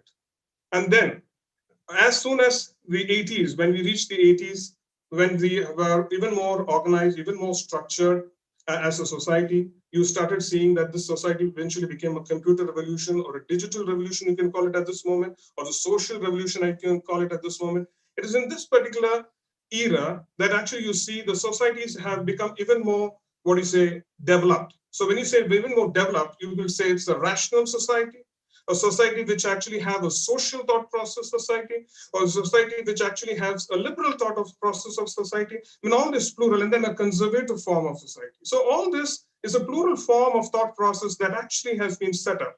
And this plural form of society and all this brought in a lot of different ideas of how they felt that each of this, the general neutrality or the general, equality can actually be mapped. How does it actually have a map? Because everybody had some view or the other, everybody had some point or the other, and eventually it came to a particular situation that people seem to be talking about it at length. Now that is where it is. For example, now the discussions that we are having right now, or the discussions that is happening in the past with many of those discussions, specifically with gender neutrality or diversity specifically, is what is causing new policies and procedures to happen. And being a corporate person, I firmly believe that you need to bring in the laws. The laws are the most important things, because if you don't have the laws structured and if you don't have the laws set up, you're always going to have this very big problem actually having this equality happening, because certain things can happen when a particular leader is there, or when there is a certain empathetic approach or somebody who actually thinks in that favor. But after that particular individual's time period is over, will it continue? And then that is when the dominating factor happens. And that's when you listen to some of the panels who spoke earlier, they always had this one particular activity saying that in spite of them having the right education, in spite of them being much more intelligent, they still didn't get recognized or even considered for all those particular positions. It is still actually been considered only as a male-driven society or a male-driven kind of a decision-making place. Now, why did this eventually happen? It's because there's no specific laws. And that is where I want to integrate it to the corporate here. Where in the corporates, what has happened over here? If you actually see from the 2000s is when there's been some set of a development. But for me, if you ask me, we still haven't reached anywhere at all where we can call it as a convincing or satisfactory approach. What is it that has happened so far? For example, the company that I work at this moment with Wipro, we had only at this time in 2000, and 20. At this time is when we had this introduction of a chief culture officer. Now, this chief culture officer is somebody who's trying to bring in how the leadership, why there is no representation of women in the leadership, or why there is nobody reporting to the CEO of the organization. And there was a question asked to the CEO during the recent concluded town hall, is that why you don't have women actually in the executive leadership. Now, did it take 2020 for this thought process to come? Or did it take 2020 for this particular chief culture office to happen? Now, but then how did this all happen? It all happened because of somewhere or the other, there has been a lot of discussions. There has been a lot of these kinds of activities that is going on, which is talking about the gender neutrality or the gender gap or the gender power gap that's happening, that's actually caused this particular thing. But where I will come up with is one of those points which Deepika had raised, is saying that while she works at night, many people had this particular question saying that, are you safe, or is it safe actually to send many of those questions? Big question that for us to ask over here is that, have we created those enablements? The critical point is enablements.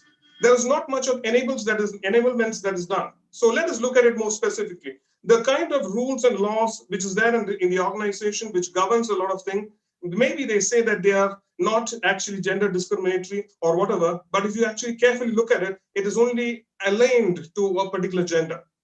And it is not at all supporting the women gender at all in any way, if you actually look at it. So when we talk about Swiggy bringing in that particular order, or what did it take 2020 for that thought process to come in? But whenever it has come in, that is good. But let's talk about it specifically. Now, how sensitive are we in creating a policy or the law which is actually accommodating women? The most important thing is you need to create those enablements. Is a transport facility safe enough for a woman to work at any time of the day possible or at the night possible? That is more important for us to look at. Second, are the streets or are the lanes more safe for us? Has the government or the political establishment done anything specific for that? Because these are the ones which is going to enable women to be out there at those times and participate in those areas of functions which are required for that period. Otherwise, we'll still have men occupying those spaces.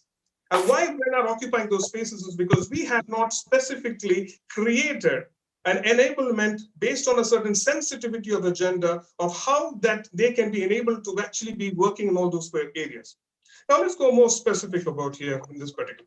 Now, while we actually see some of those policies that we are having, how much of those policies are balanced and looked after specifically with women being enabled for the system? Let's go with the statistics. If you look at the statistics very clearly in the corporate, for people after the age of 35 onwards, okay, in the leadership level, you don't see many women over there. It's slowly they take a step back and they start looking at taking care of the family or wanting to do something much more personal, because they don't have time to invest for the next 8 hours of a day, because that 8 hours is not supporting them. Now, how do we enable that? What is the system that is creating and supporting it? And that's where the first question of yours plays a very important role. Either you have somebody supporting the individual, but that's not what is it for us. What I specifically believe in is you need to have, is there an enablement of helping them to work from home? That is one of those aspects that is there. Second is that, how are you actually creating a situation or a system for them that they can actually manage work and also manage the other aspects, which is personal? Because the reason is you can't take away one important thing, which is genetically ingrained into women by default, whatever one can say, is that they're caregiver by default. They're more organized in sense, and they're more adaptability driven for the family. And at the same time, they create that belief system which governs the family. And these things are something which is innate in them, and they have to have that, and that will always be there.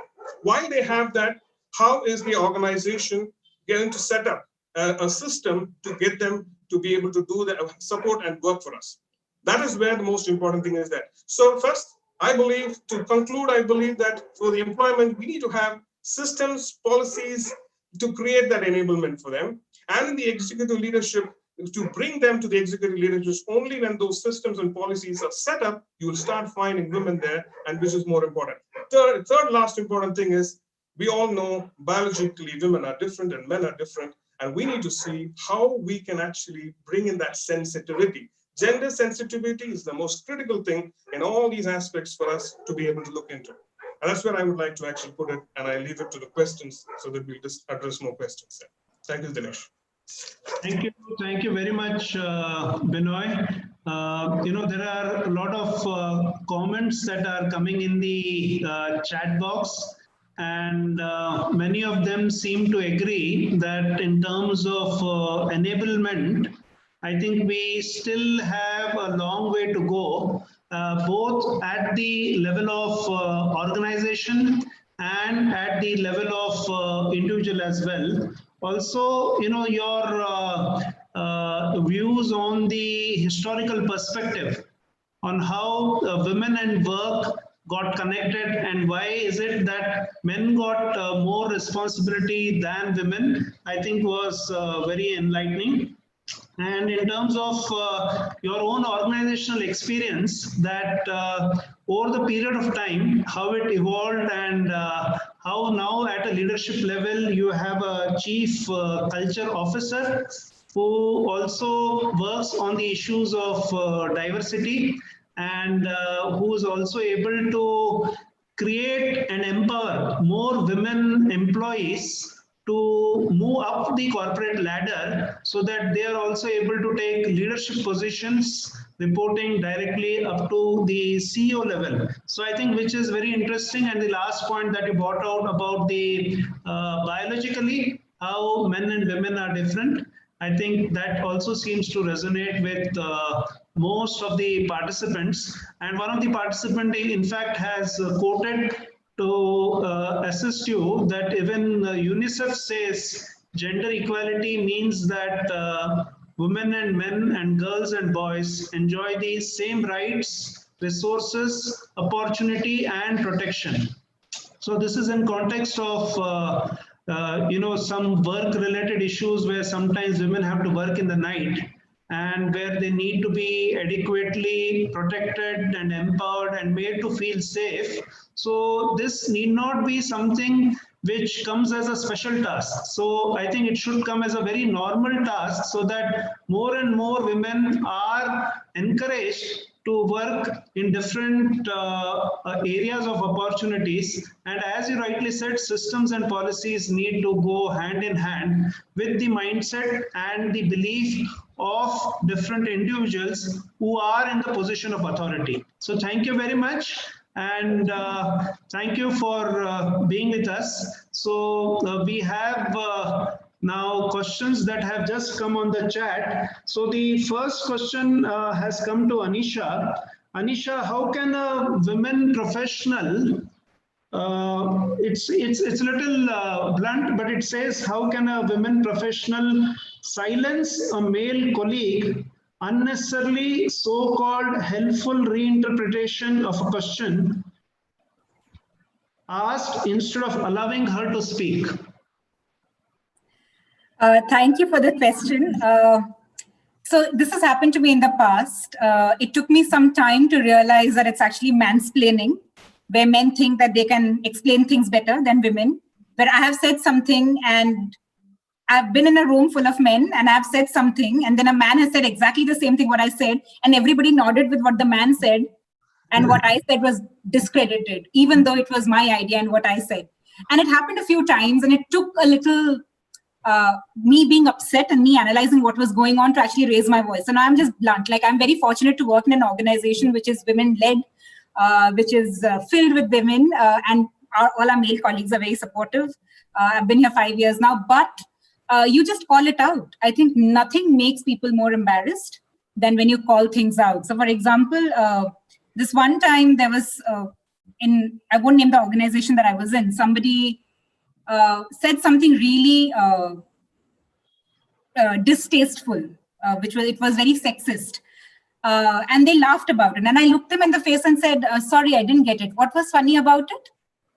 And they stopped. I was like, no, I would love for you to explain to me what was funny about it because I didn't find it funny. And I put on a nice smile and I said very nicely, what was funny about it? And they didn't have an answer and they apologized. So you have to call people out. That's the only way. Thank you. Thank you very much. Thank you, Anisha.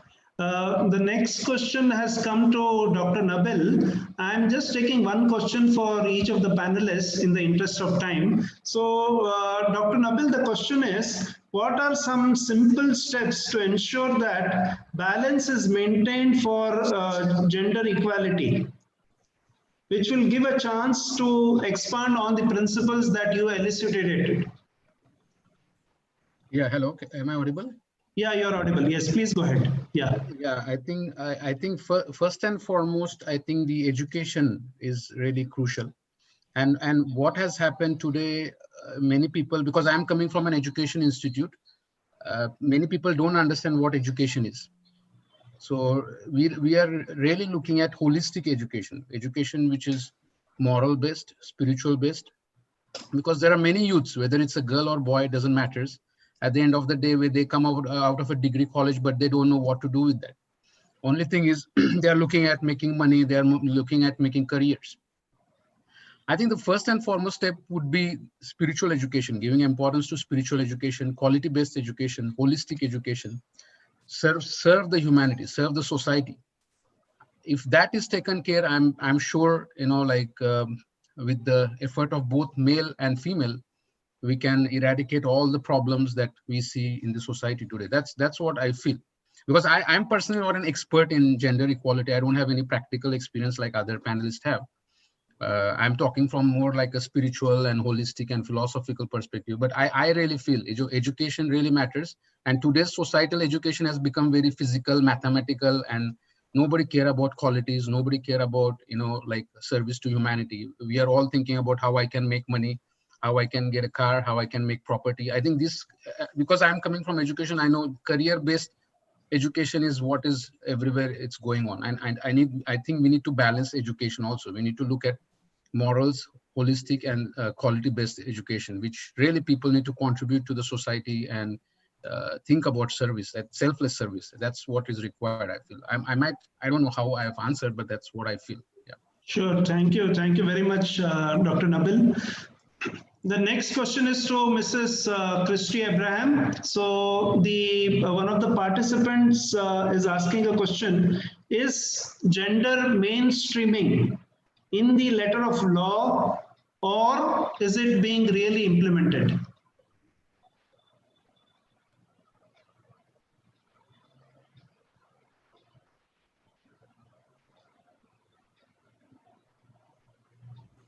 Christie, you're on mute. Sorry, thanks. Yeah, if you start from the Dowry Act to the Prevention of Sexual Harassment Act to the DV Act, what position do men and women take as far as Dowry Harassment Act is concerned? How many people will uprightly come and say? So taking the legislation in its spirit is very, very important. Prevention of sexual harassment. So one of the earlier questions, just as, Anisha had to deal with it directly when something happens, but will the system, so gender mainstreaming is about changing the systems. The enabling factor, which Binoy said, is what? Changing the systems and structures which are barriers towards equal participation of different groups of people.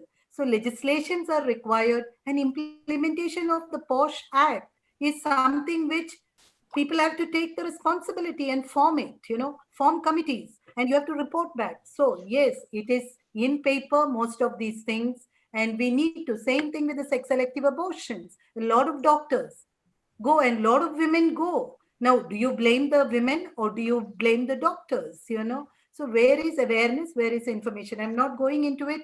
We need to go into implementation of the legislations and take it in its spirit, rather than thinking this is going to protect women or this is against my religion, my culture, my this thing, and stop it. But facilitate, think about it, whether it is going to help society as a whole, not killing a child. Is it going to help society? That's the way thinking has to happen. Thank you. Thank you very much, Mrs. Christie. Thank you.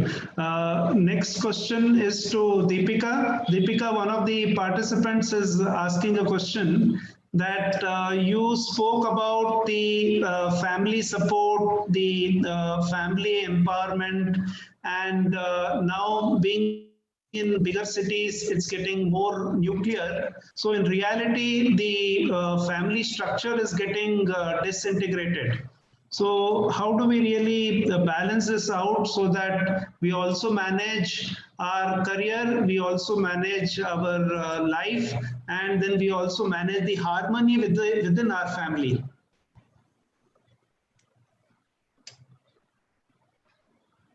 Deepika, you're there? Am I audible now? Yes, yes, yes. Please go ahead. Yes, yes, yes. I think on the contrary, nuclear families make it a lot easier because you have fewer equations to balance opposed to say a joint family where you'll have a lot more explanations to make. I know it can work both ways because a joint family could also mean that you have extremely supportive family members who are willing to pitch in, but you may also have, that many more objections if you want to work late or if you want to be traveling out to work or whatever. So I think nuclear families, I belong to a nuclear family, and the only way you can make it work is basically where everyone in the family has their designated roles and it's interchangeable. So it's like, don't be like Priya and Rahul, who one is the bread earner and one is, someone who's managing like the food and cooking at home. I don't think that's how it works. In my family, I grew up watching my dad clean the house and my mom was busy, or cook when my mom was busy, and vice versa. So there were never like gender specific roles. Everyone did everything. And as I grew up, I was taught the exact same thing. So I know how to handle a hammer and a nail while also knowing how to like make a paneer bhurji. So I'm saying, I think the only way to move forward is to basically stop assigning gender roles. Everyone needs to learn how to do the basic things in life, and that's the only way you can manage. And another important, I don't remember which of the panelists mentioned this, but I think women also need to start getting more financially independent, because the more dependent you are on someone to fulfill your basic, financial requirements, it's still going to be a skewed gender role. It has to, if you want the man to pitch in with a housework, I think you also need to pitch in with like the expenses, right? So I think those specifications need to change. Everyone earns, everyone works, everyone cooks, everyone learns how to do all of this, basically. Thank you very much, Deepika. Thank you. The last question which has come from the participant is for Binoy. Binoy, this question is related to the self-belief. And the question says that most of the women who work in the corporate don't seem to have confidence in themselves, in their capability and ability. Then how will they, over the period of time, progress in their material, spiritual, family, and career progression?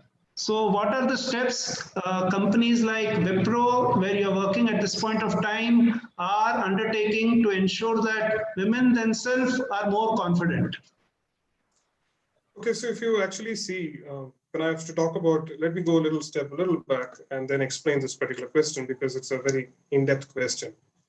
Now, if you look at the Department of Marketing, if you look at the Department of IT, specifically in the entry level of IT, and then if you look at the Department of HR, talent acquisition, you have a lot of women around. There's a lot of women workforce already there. But then if you again look at it even more deeply, as it goes on, who's the vice president of talent acquisition, who's the vice president of HR, or the vice president of marketing, it'll be a male, or the senior manager also. So till the manager level, is it how many of them are there till the manager level? Is very few. What is actually happening over here is that the organization has, again, it's only, that's what I'm trying to say.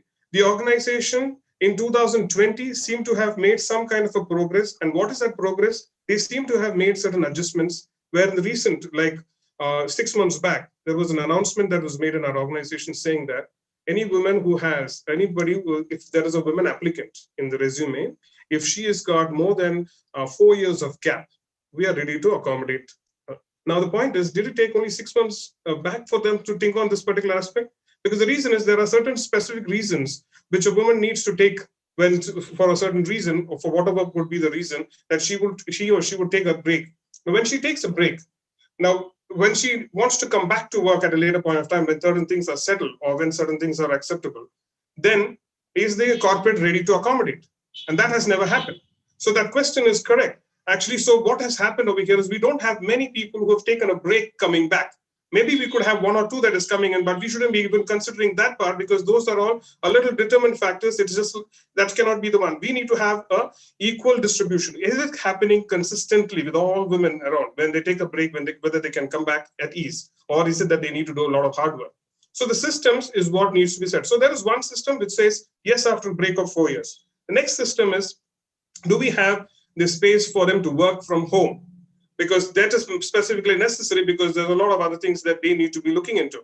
So that facility is not there. So because of which, again, Wipro seemed to be a little conservative in that particular aspect. So those specific enablements didn't happen. And that's the reason why from manager level and above, we didn't have large women workforce actually there. And that gives the answer to the chief culture officer's question as to why we don't have vice presidents in women workforce, why we don't have executive leadership as women workforce. The reason is only this particular thing where we have not created any kind of a policy or system that could be accommodative for them. So we need to create that accommodative. So it will take a long time, but then I want to just put to answer this question in the last point is what I want to say is I'm a firm believer of having these pinkathons and having all these women's organizations meet and Women's Day celebrations, because I'll tell you why. Many people may disagree with my point, or even the panelists may disagree with my point, but I have this particular point of view here. Always, whenever I've attended all this, I make a point to attend this, because whenever I attended, I've always seen that there's some new announcements made with the policy on this day. And because of this, when I say social revolution, today we have a lot of talks and a lot of discussions happening. Let me tell you, because of all these counter discussions and what's happening is that some new policies are getting created.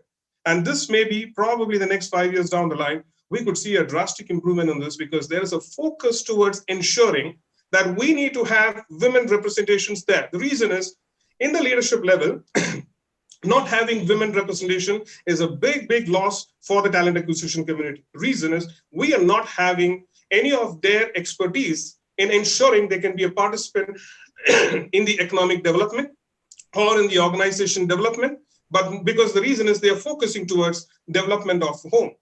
While they can do that, we should see how we can enable them also use that expertise at the corporate level at the higher levels also. And this probably, I think in the days to come, we should be having some new ideas, new policies that is coming in, but all these discourses is one which is going to make that difference. Even this discussion today that we are having is very important because all these small points is actually going to trigger a lot of information that would eventually reach out to various places and there would be a lot of differences that's going to happen. That's what is the key answer. To answer this question, because it's a continuous question, it cannot have an answer right now. It's a question for the future generation to actually benefit. Thank you. Thank you very much. Thank you very much, Binoy. I think we have overshot time, but I request Yogesh to please quickly conclude the today's webinar. Yogesh, over to you, please. Hi, good evening. I think okay, my light is very bright, but it should be fine. I'll try to be brief. Yeah. Am I clearly audible, Dinesh? Yeah, you are audible. You are audible. Please go ahead. Please go ahead. Okay. So, Binoy, thank you very much for that thumbs up, hands up to Pinkathon. I'm wearing a pink shirt. Not look very pink in the bright light. Okay. So I'll paraphrase a 19th century Persian poet named Tahireh, which means the pure, and she says.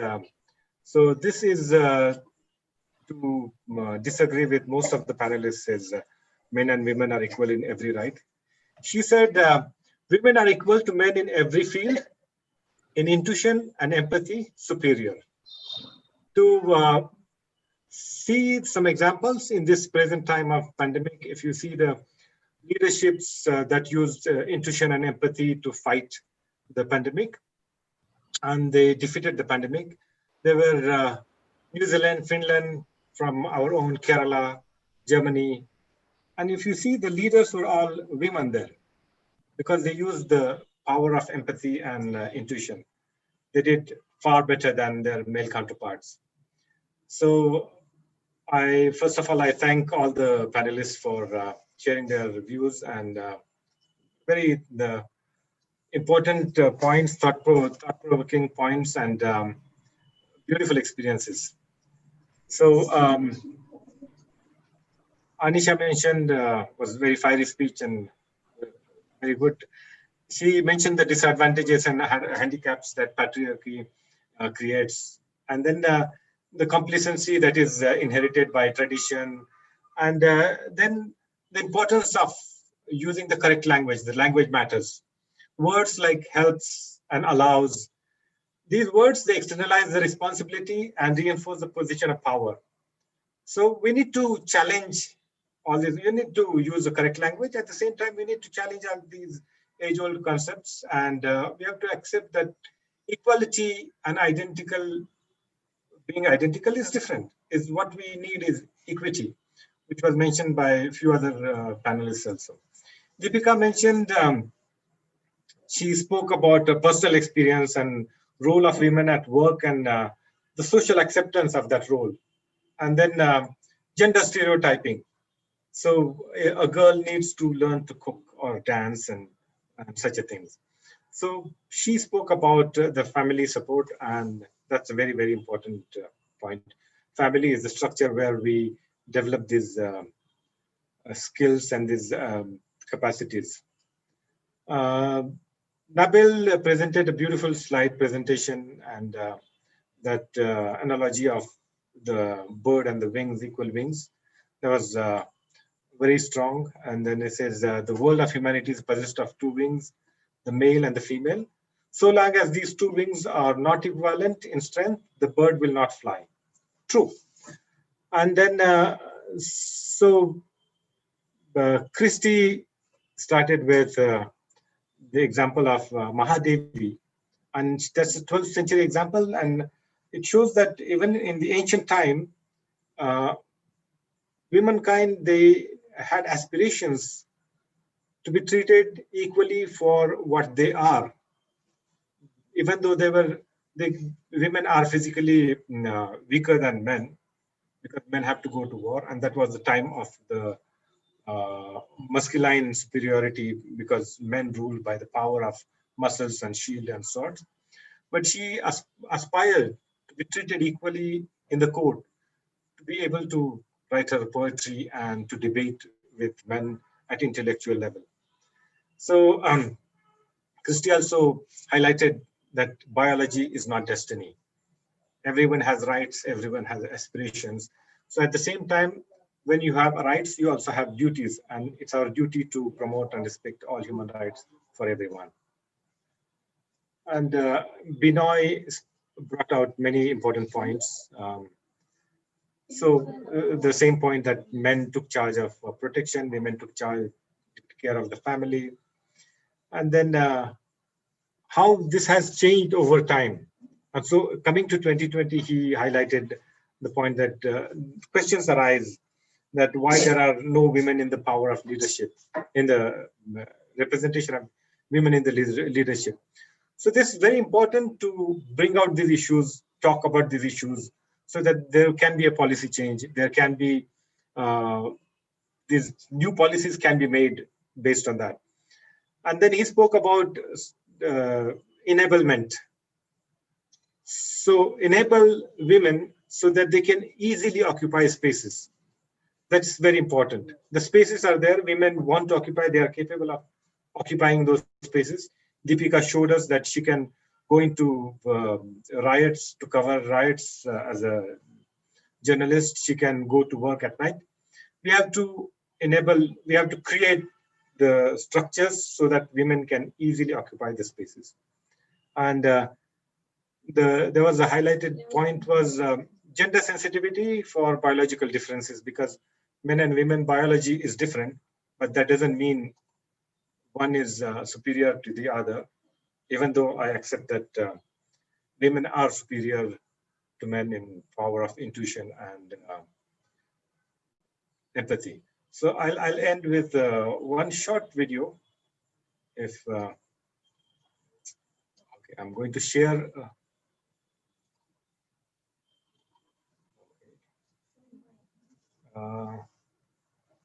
Just a moment. I'm going to share this.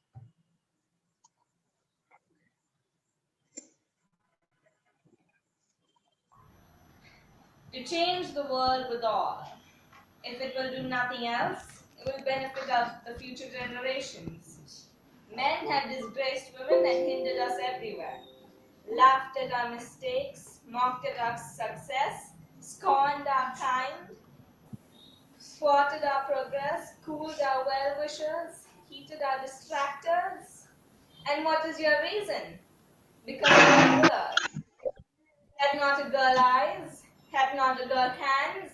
Organs, dimensions, senses, affections, passions?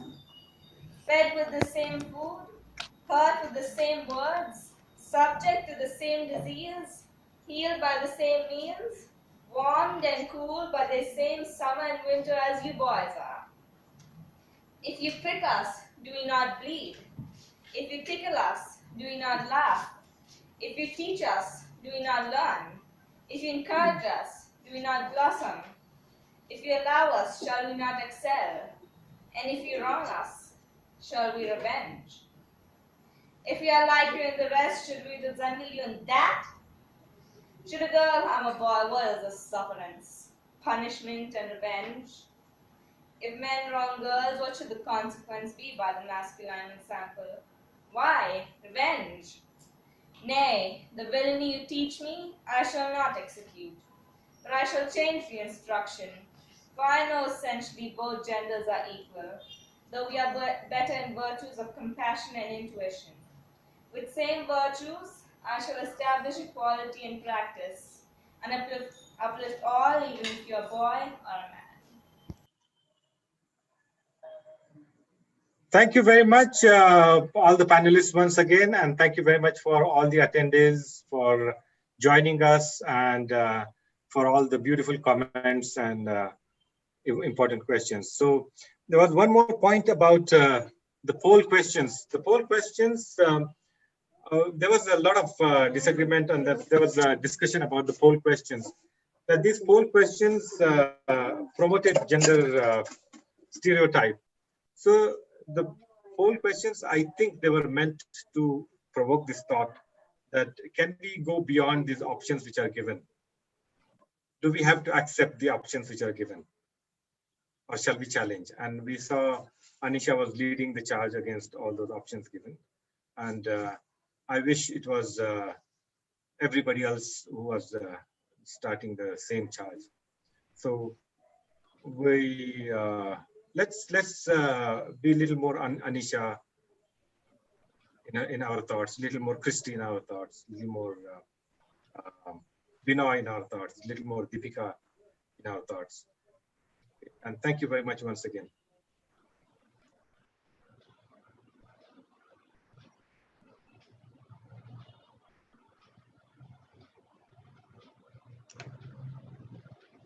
Thank you. Thank you. Thank you, Deepesh, and thank you, everyone.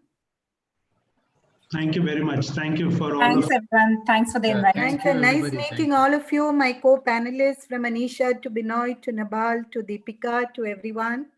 Keep in touch and then let's transform.